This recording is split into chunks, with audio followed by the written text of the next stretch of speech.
ಮೀನರಾಶಿ. ಈ ಮೀನರಾಶಿಯವರಿಗೆ ಈಗಾಗಲೇ ನಷ್ಟದಲ್ಲಿ ಗುರು ಸಂಚಾರವನ್ನು ಶನಿ ಸಂಚಾರವನ್ನು ಮಾಡ್ತಾ ಇದ್ದಾನೆ. ಗುರು 3ನೇ ಮನೆಯಲ್ಲಿ ಸಂಚಾರವನ್ನು ಮಾಡ್ತಾ ಇದ್ದಾನೆ. ಈ ಮೀನರಾಶಿಯವರ ಜನ್ಮದಲ್ಲೇ ರಾಹು ಬೇರೆ. ಅವರಿಗೆ ಹೇಗಾಗಿದೆ ಅಂದರೆ ಹುಚ್ಚಿ ಹಿಡಿದು ಬಿಟ್ಟಿದೆ. ಕೆಲಸ ಕಾರ್ಯ ಆಗ್ತಾ ಇಲ್ಲ, ಬರೀ ಸಾಲ ಮಾಡೋದು, ಸಾಲವನ್ನು ತೀರಿಸೋದು, ಆ ಸಾಲ ತೀರಿಸಲಿಕ್ಕೆ ಇನ್ನೊಂದು ಕಡೆ ಸಾಲ ಮಾಡೋದು, ಸಾಲದ ಮೇಲೆ ಸಾಲ, ಸಾಲದ ಮೇಲೆ ಸಾಲ, ಸಾಲದ ಮೇಲೆ ಸಾಲಗಳನ್ನು ಮಾಡಿಕೊಂಡು ಈ ಜೀವನವನ್ನು, ಈ ವರ್ಷವನ್ನು, ಕ್ರೋಧಿನಾಮ ಸಂವತ್ಸರವನ್ನು ಈಗಾಗಲೇ ಕಳೆದಿದ್ದೀರಾ. ಬಹಳಷ್ಟು ಜನ ಕೇಳ್ಕೊಳ್ತಕ್ಕಂಥದ್ದು, ಅಯ್ಯೋ ಜೀವನ ಸಾಕಾಗಿ ಹೋಗ್ಬಿಟ್ಟಿದೆ ಗುರುಗಳೇ, ಬೇಡವೇ ಬೇಡ ಜೀವನ ಅನ್ನೋ ಒಂದು ಪರಿಸ್ಥಿತಿಗೂ ಎಷ್ಟೋ ಜನ ಬಂದ್ಬಿಟ್ಟಿದ್ದೀರಾ. ಆದರೆ ಧೃತಿಗೆಡಬೇಡಿ. ಧೈರ್ಯಂ ಸಾಹಸ ಲಕ್ಷಣಂ.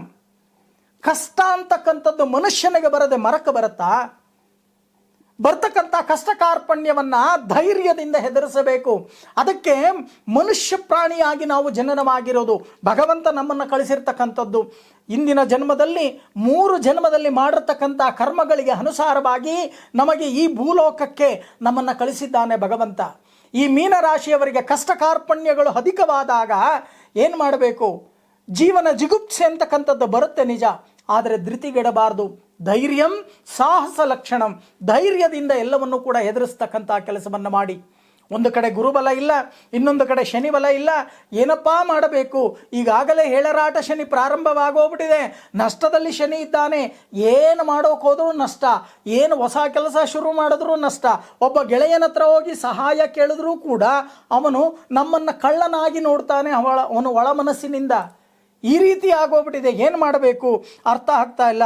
ಕುಟುಂಬದಲ್ಲಿ ಬೇರೆ ಬೇರೆ ಆಗ್ತಕ್ಕಂಥ ಸಾಧ್ಯತೆ. ಕುಟುಂಬದಲ್ಲೂ ಕೂಡ ನೆಮ್ಮದಿ ಇಲ್ಲ.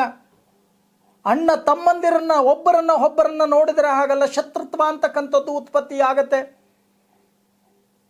ಈಗೋ ಅಂತಕ್ಕಂಥದ್ದು, ನಾನು ಅಂತಕ್ಕಂಥದ್ದು ಅಧಿಕವಾಗತ್ತೆ. ನಾನಾ ರೀತಿಯ ತೊಂದರೆ. ಎಲ್ಲೋ ಒಂದು ಕಡೆ ದಂಡವನ್ನು ಕಟ್ಟಬೇಕಾಗತ್ತೆ, ಫೈನ್ ಕಟ್ಟಬೇಕಾಗತ್ತೆ. ನೀವು ಮಾಡ್ತಕ್ಕಂಥ ಸ್ವಯಂಕೃತ ಅಪರಾಧಗಳಿಂದ ಚೆನ್ನಾಗಿ ಜ್ಞಾಪಕ ಇಟ್ಕೊಳ್ಳಿ. ದಂಡ ಕಟ್ಟಲಿಕ್ಕೂ ಕೂಡ ನೀವು ಸಾಲ ಮಾಡಬೇಕಾಗತ್ತೆ. ಕುಟುಂಬದಲ್ಲಿ ದೊಡ್ಡ ದೊಡ್ಡ ಕಲಹಗಳು, ಅಯ್ಯೋ ನಮ್ಮನೆಯಲ್ಲಿ ಒಂದು ಅವಘಡ ನಡೆದೋಗ್ಬಿಡ್ತು ಅಂತ ಯೋಚನೆ ಮಾಡಬೇಕಾಗತ್ತೆ. ಅಣ್ಣ ತಮ್ಮಂದಿರು, ದಾಯಾದಿಗಳು, ಅಕ್ಕ ತಂಗಿಯರು, ಅಕ್ಕ ತಮ್ಮಂದಿರು, ಇವರೆಲ್ಲರೂ ಕೂಡ ಕಲಹಗಳನ್ನು ಮಾಡಿಕೊಳ್ತಕ್ಕಂಥ ಸಾಧ್ಯತೆ ಇದೆ. ಅದಕ್ಕೆ ದೊಡ್ಡವರು ಹೇಳ್ತಾರೆ, ಅರಿಷಡ್ ವರ್ಗಗಳನ್ನು ಒಬ್ಬ ಮನುಷ್ಯ ಎಷ್ಟು ಬೇಕೋ ಅಷ್ಟನ್ನು ಉಪಯೋಗಿಸಬೇಕು. ಭಗವಂತನೇ ಸೃಷ್ಟಿ ಮಾಡಿರ್ತಕ್ಕಂಥದ್ದು ಅರಿಷಡ್ ವರ್ಗಗಳನ್ನು. ಕಾಮ, ಕ್ರೋಧ, ಮದ, ಮತ್ಸರ್ಯ ಇವೆಲ್ಲವನ್ನೂ ಕೂಡ. ಇದಕ್ಕೆ ಉದಾಹರಣೆ ನಾನು ನಿಮಗೆ ಹೇಳ್ತೇನೆ. ಬಿಸಿ ಅನ್ನಕ್ಕೆ 1 ಚಮಚ ತುಪ್ಪ ಹಾಕಿ ಊಟ ಮಾಡಿದ್ರೆ ಹೇಗೆ ರುಚಿಯಾಗಿರುತ್ತೋ, 1 ಸೌಟ್ ಹಾಕ್ಕೊಂಡ್ರೆ ಏನಾಗತ್ತೆ ನೀವೇ ಯೋಚನೆ ಮಾಡಿ. ಹಾಗೆ ನಯವಾಗಿ ಮಾತನಾಡ್ತಕ್ಕಂಥ ಅಭ್ಯಾಸ, ಏನೇ ಕೋಪ ಬಂದ್ರೂ ಕಂಟ್ರೋಲ್ ಮಾಡ್ಕೊಳ್ತಕ್ಕಂಥ ಕೆಲಸ, ಶಾಂತ ರೀತಿಯಿಂದ ವರ್ತಿಸ್ತಕ್ಕಂಥ ಕೆಲಸವನ್ನು ಮಾಡ್ತಕ್ಕಂಥ ಕೆಲಸವನ್ನು ಮಾಡಿ. ಇಲ್ಲಾಂದರೆ ನಾನಾ ರೀತಿಯ ಸಮಸ್ಯೆಗಳಾಗ್ತಕ್ಕಂಥ ಸಾಧ್ಯತೆಗಳು ಹೆಚ್ಚಾಗಿ ಕಂಡುಬರುತ್ತೆ. ಮೀನರಾಶಿಯವರಿಗೆ ಸಾವು ನೋವುಗಳನ್ನು ಕೂಡ ನೋಡಬೇಕಾಗತ್ತೆ. ಕುಟುಂಬದಲ್ಲಿ ಹೆಚ್ಚಾಗಿ ಕಷ್ಟ ಕಾರ್ಪಣ್ಯಗಳು ಅಧಿಕವಾದಾಗ ಎಲ್ಲಾದರೂ ಒಂದು ಅಶ್ವತ್ಥ ವೃಕ್ಷದ ಬಳಿ ಅಥವಾ ಔದುಂಬರ ವೃಕ್ಷದ ಬಳಿ ಕೂತು ದೇವರ ಧ್ಯಾನ, ಇಷ್ಟ ದೇವತೆಯ ಧ್ಯಾನವನ್ನು ಮಾಡ್ತಕ್ಕಂಥ ಕೆಲಸವನ್ನು ಮಾಡಿ.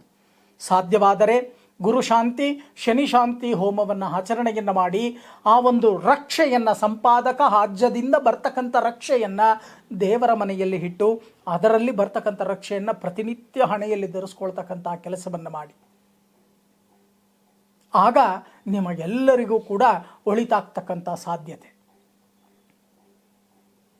ನಿಮ್ಮೆಲ್ಲರಿಗೂ ಕೂಡ ಆಯುರಾರೋಗ್ಯ ಐಶ್ವರ್ಯ ಪ್ರಾಪ್ತಿಯಾಗಲಿ, ಸುಖ ಜೀವನ ಪ್ರಾಪ್ತಿಯಾಗಲಿ ಅಂತ ನಾನು ಕೂಡ ಆದಿತ್ಯಾದಿ ನವಗ್ರಹಗಳನ್ನು ಪ್ರಾರ್ಥನೆಯನ್ನು ಮಾಡ್ತೀನಿ.